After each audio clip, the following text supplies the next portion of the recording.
Hi, everyone. Welcome back to another episode of Off the Shelf.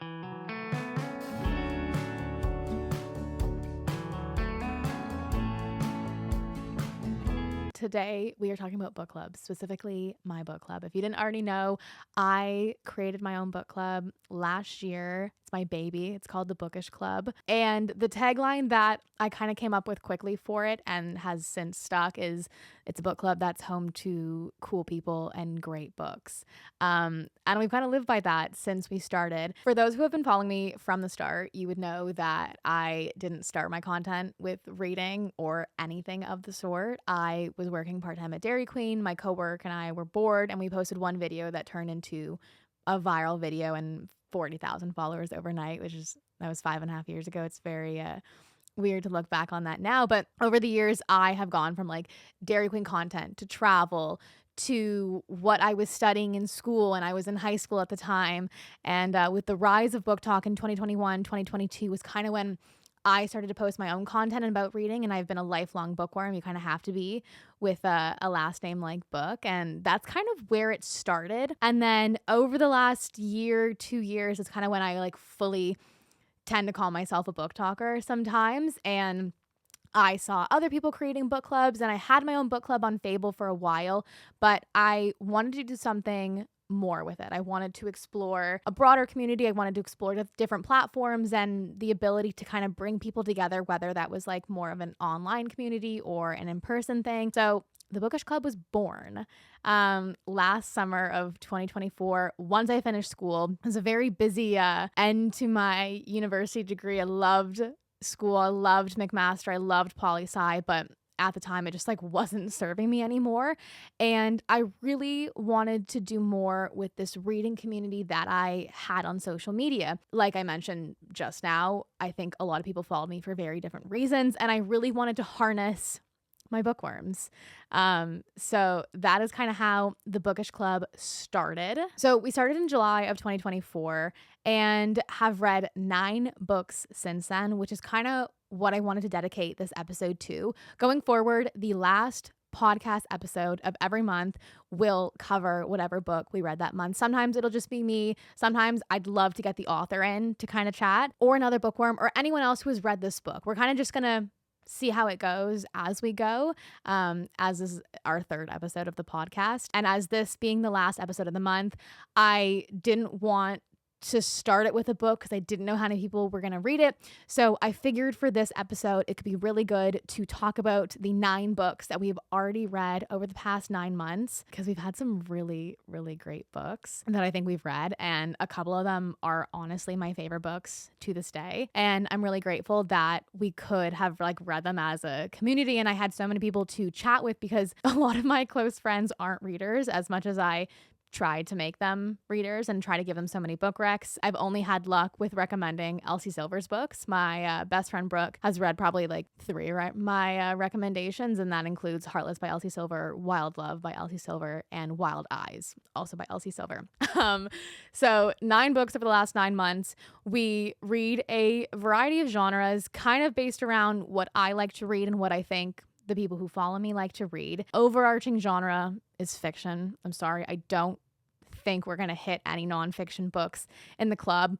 Maybe we consider doing like an add-on one month, but I really love how fiction can allow you to escape from the real world. I think it provides comfort and entertainment and just like true escapism from a shitty day or something like that. We've done a couple romances, we've done a thriller, we've done some young adult, and we've done some romantasy/fantasy. I love this like new term of romantasy that's coined in the last couple of years. But anyways, we are going to chat about all of the books that we have read over the past 9 months. No major spoilers, because I'm aware that people listening to this episode might not have read these books. If I am going to say a major spoiler, I will preface it beforehand, but I kind of just wanted to talk about the book as a whole and the tropes and why we liked it and why we didn't like it, and go from there. Choosing the first book ever that the Bookish Club was ever going to read as a whole was a lot more stressful than I thought it was going to be.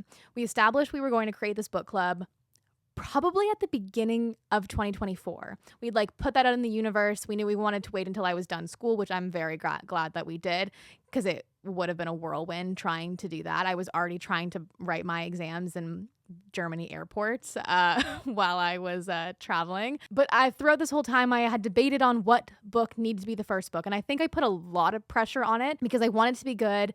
I knew I probably wanted it to be a romance. At the time, that's what I was primarily reading and talking about. And I think that's what the people following me were also reading. So A Novel Love Story by Ashley Poston was the first book that we ever chose. And I was a little hesitant, truthfully. I loved this book at the end of the day, but I was hesitant to pick this book because I had read The 7-Year Slip before this one. And this is a great book. I was talking about this with a friend recently where when it comes to books, I find they're very subjective. And just because I didn't like a book does not mean it's a bad book, which is why I talk about all of the books that I have read and recommend them to certain people, even if I didn't like them. I know there are certain aspects of books that other people will like. Anyways, long story short, I had read The 7-Year Slip by Ashley Poston and didn't like it. Not a bad book by any means, but I found the characters somewhat annoying, and I found the storyline in general of a magical realism book to be sometimes confusing in the sense where, and some people might not even get what I'm trying to say here, but magical realism books are hard to believe because it's magical realism. Like, it can't happen in the real world. It's not necessarily fantasy, so it's not this like Game of Thrones Throne of Glass type world where like you really know it can't happen in real life. And it's also not a rom-com that you see in the movies. It's like magical realism, exactly what it means. So my issue with The 7-Year Slip, it was just like, it was confusing and you're jumping timelines and I just didn't love it. But when I saw A Novel Love Story, a book about a reader, the FMC is a huge bookworm, which I find is always a green flag in a book because the author tends to be a reader as well, and it just fits. And I had scoured so many Goodreads reviews about this book for those who had read ARCs, and it was a lot of 5 stars. So that combined with the main character being a romance reader, I was kind of like, I'm sold. So we chose this one. I had read the first couple of chapters and I announced it as our first book club pick. And the reaction was great. So if you've never heard of this book follows Elsie, and she was just left at the altar by her now ex-husband, and she is on her way to her annual reading trip with her girlfriends, and then they all cancel for various reasons. And because she's so distraught after this marriage, or after the potential of this marriage, she ends up still going to the retreat by herself. And on the way, her car breaks down and she finds herself in this random town. And this random town ends up being the fictional town of her favorite romance series. So along with the main character being a romance reader and my love for rom-coms and everything like that, it was the plot line that really drew me into this book, and I wanted to choose it because what romance reader wouldn't want to get trapped in the town of their favorite fictional book? Anyway, so once she gets there, she doesn't clue in first, and again, there's no spoilers here, but everyone in the town seems to be going through these issues where they just like haven't got their happy ending yet. It's kind of how she remembers it in the books, but it's different. And then she meets the guy in the book, the MMC, and she doesn't remember him from the book. So along with this book being a magical realism, it's also like borderline a mystery, because for the entire book you're trying to figure out who this mystery man is. He's not from the books. He is kind of just like plopped there and not giving her any information. Anyways, I'm not going to spoil who he is because at the end it's very endearing, and the whole book is very sweet as she tries to get these happy endings for all these characters, including the guy, and along the way they help her find her happy ending. But this book was, I had a little bit more faith in myself in choosing book club books for that many people at the time, which it's grown so much since then. So I feel like I should feel some more stress about choosing book club books. But turns out the stress was at its peak for July. And then we go into August, which was the Ex-Vows by Jessica Joyce, which was truthfully, I think this might be my favorite, which is a shocker because I don't tend to like second chance romances, or at least I didn't around the time of choosing this book. I should have mentioned this earlier, but when it comes to choosing books, if I'm choosing 2 back-to-back romances or 2 back-to-back genres, I need to make sure they're different in some way, shape, or form. So I was okay with doing 2 back-to-back romances because I want to give a variety in what people read, because I'm well aware that not everyone reads romance. So while July was like magical realism, small town romance, August with the Ex-Vows was heavy on the second chance romance and the anxiety rep and just like very relatable characters, which was very well received. And it's more of a tearjerker, I would say. I don't often cry at books, and I did find myself tearing up at the Ex-Vows. The book follows Georgia and Eli, who broke up 5 years ago. And the story they told all their friends was that the breakup was mutual. They were still friends. It was amicable, but it was nothing of the sort. That was just kind of the story they told everybody. So 5 years after they break up, they've only seen each other once since their breakup. They are enlisted to be in the wedding party of their mutual best friend.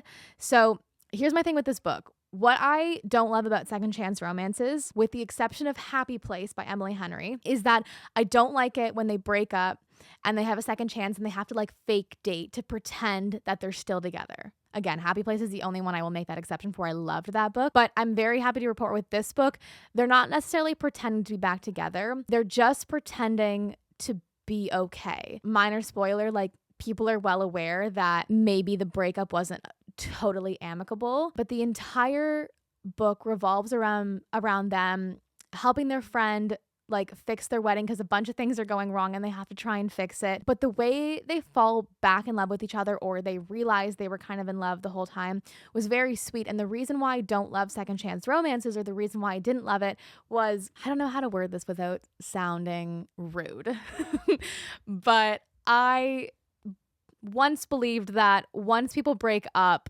I think the relationship is done, because there's a reason you break up. And while these are fiction books, I just couldn't look past it in a second chance romance. But after reading this book, I changed my tune on that a little bit. I became a little bit more of a romantic again. And I guess I decided not to poke many holes in the story. And I also didn't believe in like the right person, wrong time analogy, which granted, I still don't think I do, but I make an exception for this book. Anyways, if you're kind of a cynic like me and don't love second chance romances and really want like more of a real romance, highly recommend the Ex-Vows.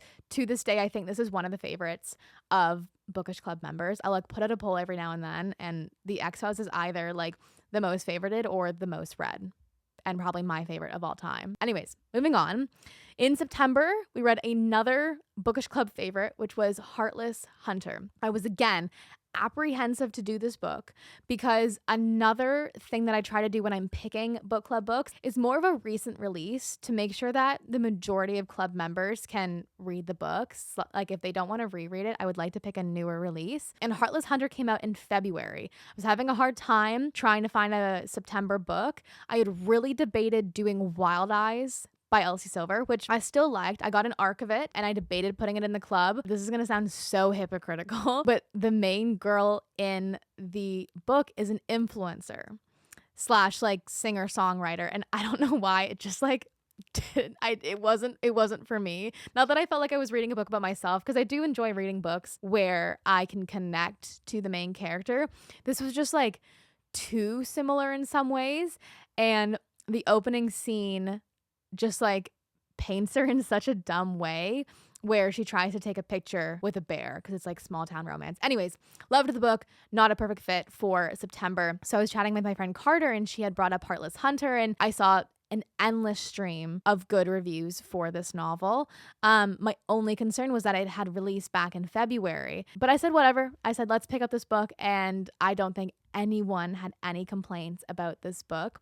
I advise going in blind to this book. Not that I did that, but I think going in with the mentality that this is a book about a witch and a witch hunter. So they live in this world where witches are hunted down, and there is this like witch vigilante who is going around saving a bunch of witches, and that is the main girl in this book. And the main guy is tasked with hunting down this witch. Honest, like go in with the mentality of this is a witch and a witch hunter book, and you will have no regrets. I loved this book, and it's a really good example of why I tend to love YA romantasy, sometimes more than just like adult romantasy, because you could really understand the world building here in an easy way because it's young adult. It can't be overly confusing. Like, I'm trying to think of a good example of a world building. Like Crescent City, still like, no, that's not YA. I think it might have been labeled as that for a while, but like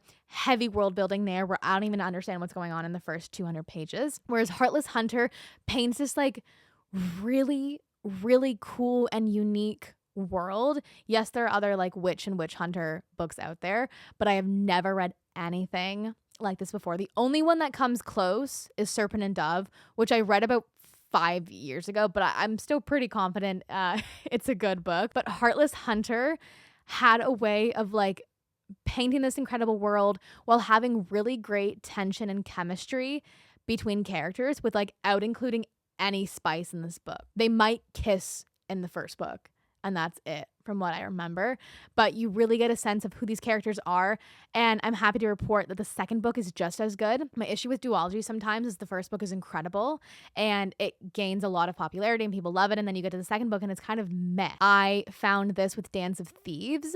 I'm not saying the second book in that series wasn't good, but I truthfully couldn't get into it, and believe that the first book could have just been left alone as a standalone, potentially. So I was a little bit worried going into the second book after Heartless Hunter, and I got an arc of it, so I couldn't talk about it with anyone else either, but incredible. So if you're looking for a really, really great YA romantasy duology, really recommend doing this one. Then we get into October, where we read If It Makes You Happy by Julie Olivia. Another 5-star read. At this point, like, I am spending every waking moment trying to find perfect books, and this one was genuinely the perfect like fall romance book to read, which I will get into in a second. But basically, this book follows Michelle, and her mom recently passed away, and at the time she was running this inn in this like very small town in Vermont, and the mom had 2 daughters.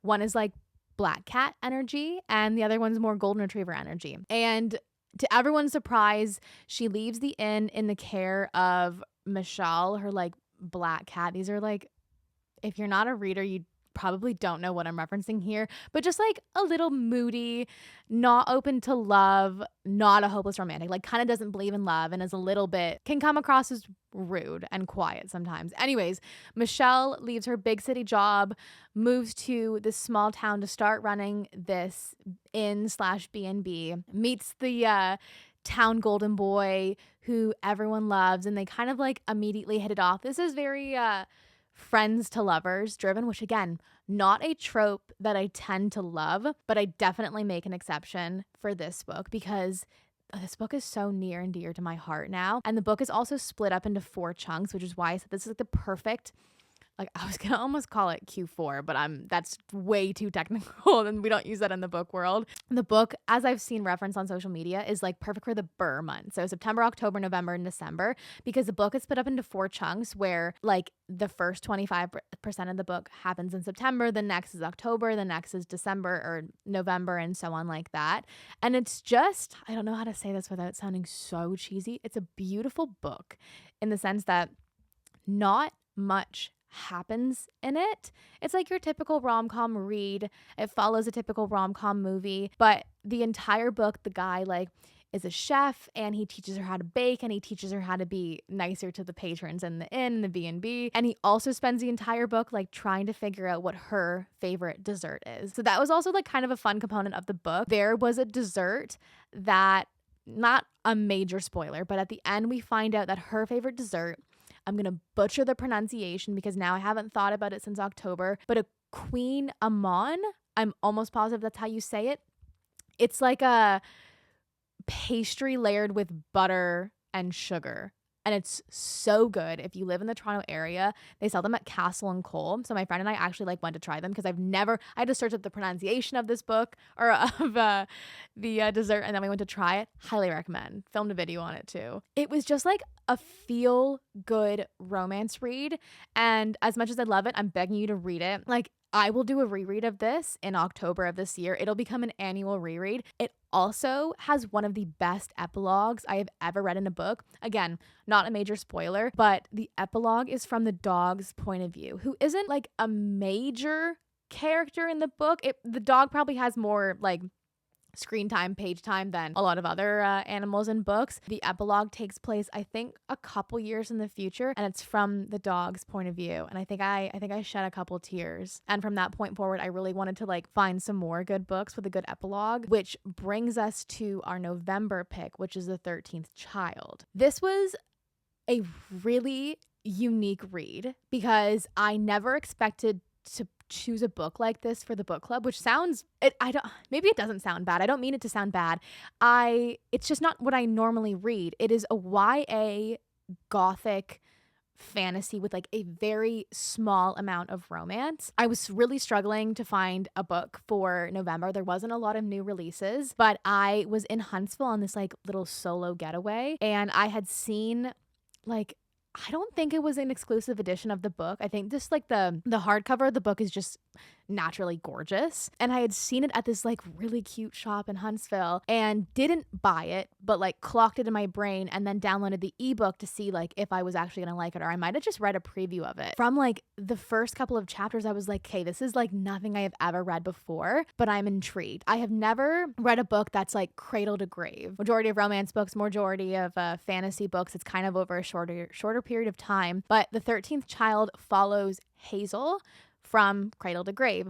So she's basically born as the 13th child in her family, naturally is very neglected by her parents, like as being like the 13th child in her family. And when she's born, her godfather comes and doesn't necessarily bless her, marks a claim on her as the 13th child in this world. It's a very monumental thing to be. But her godfather, around the time of her birth, announces that he will be back to take her and to kind of guide her through life. I think it's about 8 years later he finally shows up. This is all also happening in the first couple chapters of this book, so there's no spoilers. And then on her 8th birthday, her godfather shows up and kind of whisks her away to this new world where she discovers that she is going to be this great healer, and she is gifted with power to heal any and everybody except those already marked with death. So I'm not 100% actually how this works, but when she goes up to people, she can see their aura. That's kind of how I envisioned it when I was reading the book. She can see their aura. She can see how to either help them, which is about 99% of people. That 1% are already marked with a skull. They're already marked with death.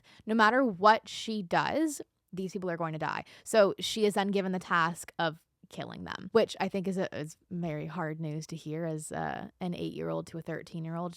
She's in that range somehow. Since the book covers her from cradle to grave, we skip ages. Anyway, so the first couple chapters cover her new life of being this healer and kind of figuring out this new world. Again, not a spoiler, it happens very early on, but we find out that her parents are also marked with death and she has to kill them. It's YA, so it's not graphic or gruesome at all. It's just very unique. The world building in this book, I know I talked about this with Heartless Hunter.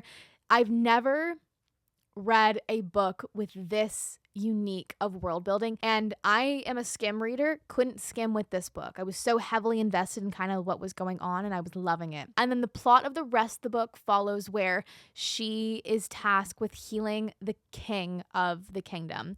He has been plagued with this like mysterious illness, and she gets to the castle. Not going to kind of spoil what happens there, but her one and only job is to save the king.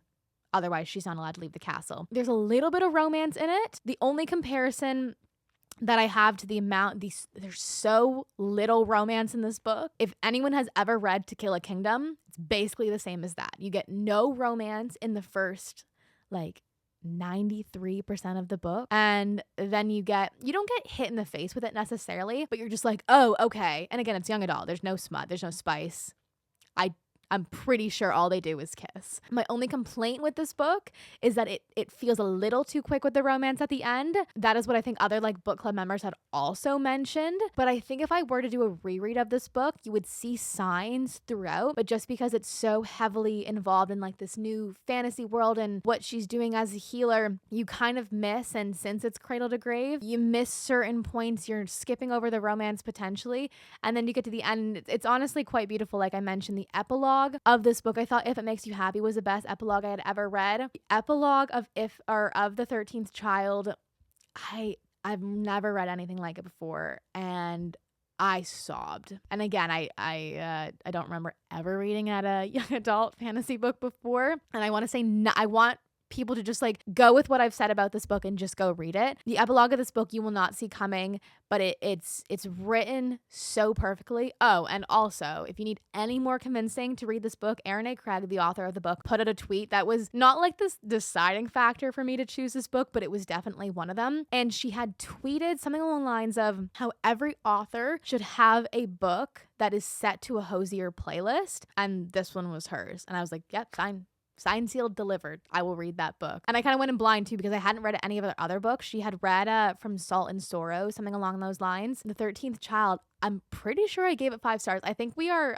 5 for 5 with 5-star books in the book club so far. For December, we did The Wedding Witch by Erin Sterling, which I had actually debated about not doing a book club book at all in December. I put out a poll because I know people are very busy with the holidays. It's stressful. You're going to family dinners, you're buying gifts, you're maybe traveling. So I just wanted to put it out there with people and see if they wanted to take a break or do something else. People were fine to do a book club book, so I was happy to choose one. But one of the requirements I had was I wanted to do something like light and fluffy, where you really didn't have to think about it. I think following The 13th Child, which was a very unique and in-depth book, I wanted something that required like no brain neurons and nothing at all. So this book, as much as I loved it, it's not winning any awards. It's just a feel-good romance about a witch and a non-witch who work together, and somehow they accidentally go back in time to the 1950s to a different wedding. And there's like a ghost haunting the current wedding, and it's just such a feel-good romance. And for $250, 250 page book, the slow burn in it pretty good. You have tensions high at the start because the characters, which I actually appreciated this written in the book, the characters are blatantly attracted to each other, but nothing happens until later in the book, which I kind of, again, appreciated because I hate when books are written as enemies to lovers, but they're like, you can tell that they already like the character within the first chapter. So with this book, the author addresses the like crush or like attention they have towards the other character, but they kind of ignore it, and they know they have to work together as co-workers, and yeah. But it's really it's really funny. I would say that. Like, not many books have me like grinning. I will describe books as have me grinning, but this one was actually just like fun, and it's 250 pages, and it is the perfect book to honestly get you out of a reading slump. Well, I still recommend reading it in the holiday season because I don't really think Christmas or any holiday is mentioned necessarily. It just like gives that December vibe. January 2025 marked the beginning of my thriller era, which I think I'm still in because I'm still on the hunt for a really good thriller because I haven't picked one up in a little bit. I think I've read more thrillers in 2025 than I have in my entire life. I think we're bordering on maybe 15, 16 thrillers this year. And I've only been tracking my books since 2017, but I think I've read 4 before this. So in January, we read What the Wife Knew by Darby Kane. I loved this book. Was the plot twist at the end extremely predictable? Yes. I didn't know that going into this book, but the reason why I picked this up was, one, I judged the book by its cover hard. Not necessarily by the cover, but by the tagline on the cover was, "Who murdered the husband she planned to kill?" So, like, sold. This is not the first thriller that I had picked up in 2025. It was one of the first, and that just like immediately drew me in. And I had also looked at a bunch of Goodreads reviews, and all of them had mentioned how much they loved the FMC, the female main character in this book, which you never hear in a thriller. With the 15, 16 that I've read, I don't think I've liked any of the characters in any of the books other than this one, but she's a very strong, sarcastic, and funny FMC. She basically, again, I really don't want to spoil this one because it's already so easy to guess the plot twist, but basically this one follows Addison, and she marries this guy because, for reasons that you will find out if you read this book, she wants to ruin him. So they get married and then are married, I think, less than 100 days. I think they're married 92 days before he is found dead. So everyone automatically assumes that she is the killer, but there are so many more things at play. And obviously she wants to try and figure it out because that's the whole tagline of the book. So it kind of just like follows her in the investigation, trying to figure out who killed her husband, while she is also trying to figure it out, not part of the investigation because the husband was killed in kind of the exact way that she had planned to do it. There's technically two plot twists in this book. One you don't see coming. And it's very subtle, but it's one of those ones where you're like, you put the book down and you're like, oh my God. There are very few thriller books that actually make me like need to stop and sit down and like ground myself, especially in this one because it's disturbing. And then the main plot twist that you're expecting is kind of the reason why I think I gave this book 3.75, 3.85 out of 5 stars, just because like you kind of see it coming, but it's fun. If you have never read a thriller book before in your life, I would honestly recommend this one. If you've also never read a thriller book before, maybe you won't get the plot twist right away. It's an easy read, it's quick, it's fun, and it kind of made me want to put more thrillers in the book club because that was the first one we'd ever done, but definitely not the last. Most recently in February, we read the cutest rom-com that I think I've ever read. It is Beg, Borrow, or Steal by Sarah Adams. I gotta make sure I say beg, borrow, or steal because for so long, before I had like announced it to the public, obviously like we're good on that front, but I kept saying beg, steal, or borrow because that's how like the song is. This book is about 2 second grade teachers who aren't enemies, but they're rivals. This was another really like important part of choosing this book. Didn't want to do an enemies to lovers because I know if it's enemies to lovers in a rom-com these days, they're not actually enemies. Like they're rivals, unfortunately, because you can do enemies to lovers in a fantasy. You can't do it in a rom-com because it's not believable that these characters want to kill each other. You put them in a fantasy, you put them with like knives and things like that, and fair, yes, they want to kill each other. Second grade teachers, it's just not believable. So I was very happy to see that this book was marketed as a rivals to lovers. So 2 second grade teachers and Emily and Jack. Jack moves away for a hot minute to get married and ends up calling off the wedding and moving back to this little small town where they live, and kind of accidentally, I think, moves in next door to Emily. So he's like fixing up this house. She lives in this beautiful house, and turns out they're both secret authors, and they're hiding the fact that they're authors for various reasons, depending on, you'll notice when you get in the book. And one night, Emily has a little bit too much to drink and accidentally sends her manuscript of her romance novel to the principal. So the book kind of carries on from there as they try and like rescue this manuscript back from the principal so he doesn't find out that she is also a romance writer. This is the only thing that irked me about the book. Maybe I'm just I don't know what words I'm looking for. I just don't find it believable that, I don't know, can you have 2 jobs as a teacher? I think so. I don't think it's that big of a deal to be a romance writer. That was the only hole I had like poked in the story. Loved the rivals to lovers aspect, and it was written so well and so believable because rivals can still like each other. I think there can still be a level of attraction while still being so like petty, I guess, with each other. There was like a scene early on in the book where she just like paid the barista extra to make Jack's coffee decaf instead of regular. Just like little things like that just like had you grinning and kicking your feet throughout this entire book. Really, really cute. And the saving grace was also there was no third act breakup, because throughout this book and like throughout me chatting about it, I was like, there's gonna be a miscommunication trope in this book. Like that's what it was building up to, and happy to report there is no third act breakup. I think that was another favorite of the book club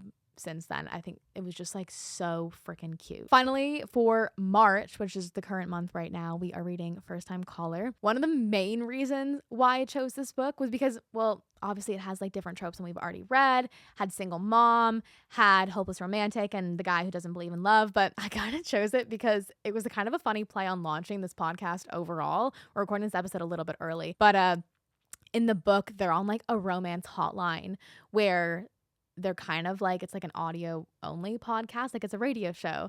And I kind of teased that in last week's newsletter, or I guess, yeah, last week's newsletter at the time of this recording, as one of the reasons why I chose this book for March. So once people find out that this podcast actually exists, it'll kind of be funny. We can do a little playback. But this one's really cute so far. I've never read anything by B.K. Borrison before. I love the writing style. I love where this book is going. I am hesitant on the like hopeless romantic and guy who doesn't believe in love sometimes, because obviously that would never work in real life, but I think it can be really fun for this one's book. So I'm excited to finish it and kind of have final thoughts and wrap that up with the club going forward. Now that we've wrapped all of the books that we have read so far, next steps, if you're not already on our Substack, go do that right now. That platform has become my child and I love it. And I never thought I would say that I love yet another social media platform, but we joined last August and it's only the last couple of months where I have really grown to like fall in love with this platform and fully understand. I feel like one of my grandparents on this platform because I couldn't 100% figure out how it worked. But we've got the club is like the hub of the club is over there and I love it. And I think club members do as well. There's weekly newsletters, there's a group chat, there's opportunities to like go live in the future, and there's notes, which is like Substack tweets in a way. We have a time over there. So that will be linked in the description. If you're not already joined, go do that. And then you can also follow us on TikTok and Instagram if you aren't already. The username is at thebookish.club. And across the board there, while the hub is over on Substack, all of the platforms have updates and what we're reading next and potential events coming up. So just go follow all of them. And before we end every episode now, I want to give a book rec based on something outside of the book club.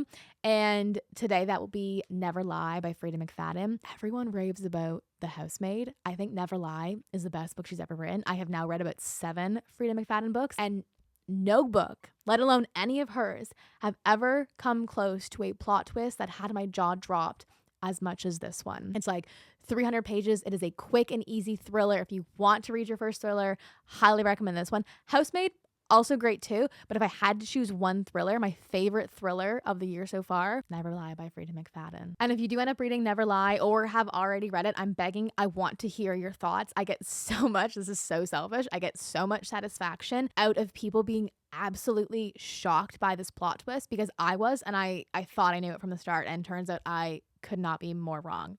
So let me know, and thanks for listening to Off the Shelf, and we will see you next Thursday.